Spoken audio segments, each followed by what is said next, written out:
The Viceroyalty of Rio de la Plata marked a significant chapter in the colonial history of South America.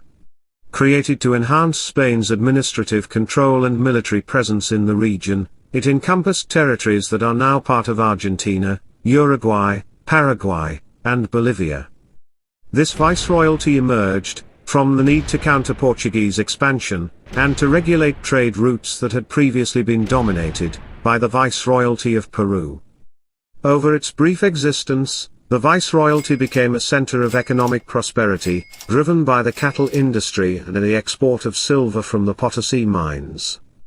However, the growing confidence of the local Creole population ultimately led to its dissolution, as they sought independence from Spanish rule, setting the stage for the emergence of new nations in the region.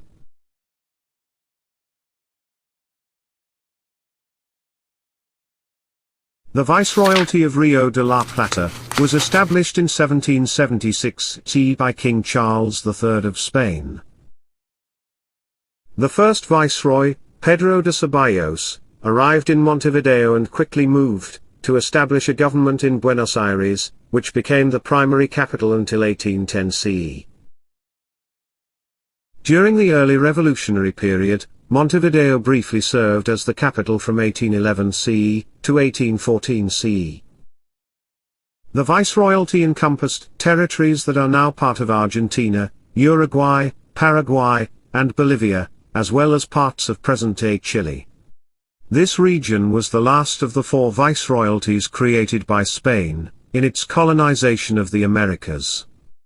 The Viceroyalty was marked by significant unrest, including the rebellion of Tupac Amaru II, from 1780 CE to 1782 CE, and the British invasions of Buenos Aires in 1806 CE and 1807 CE. These events bolstered local confidence and autonomy among the Criollo population, contributing to the independence movements that ultimately led to the Viceroyalty's decline. The Viceroyalty effectively ceased to exist in 1825 CE, following the defeat of royalist forces in Upper Peru, and the broader independence movements across the region. Throughout its existence, Spanish was the official language of the Viceroyalty, but indigenous languages were also spoken, reflecting the diverse population of the region.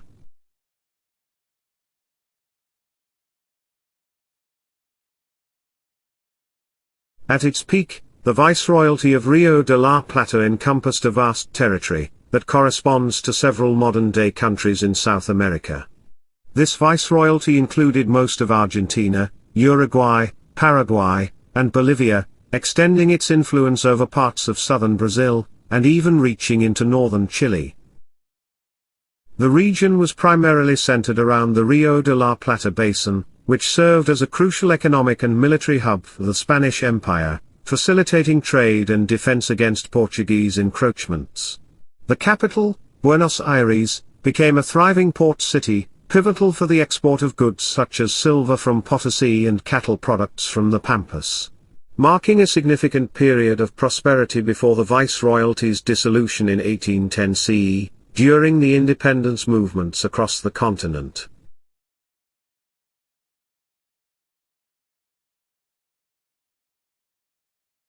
The Viceroyalty of Rio de la Plata is best known for being the last, and shortest-lived, Viceroyalty of the Spanish Empire in the Americas, encompassing present-day Argentina, Uruguay, Paraguay, and parts of Bolivia. It was created to enhance trade and military defense against Portuguese encroachments and British interests in the region, particularly regarding the lucrative silver trade from Potosí, and the booming cattle industry in the Pampas, which supplied salted meat to Cuba and Brazil. The capital, Buenos Aires, became a thriving commercial hub, facilitating significant economic growth through the export of hides and other cattle products, while also serving as a center for contraband trade due to restrictive Spanish policies. The Viceroyalty's history was marked by political unrest, culminating in the May Revolution of 1810 CE, which led to the establishment of local juntas, and ultimately the independence movements across South America. If you enjoyed this video, please like and subscribe and share your opinions and suggestions with me in the comment section below. As always, thanks for watching.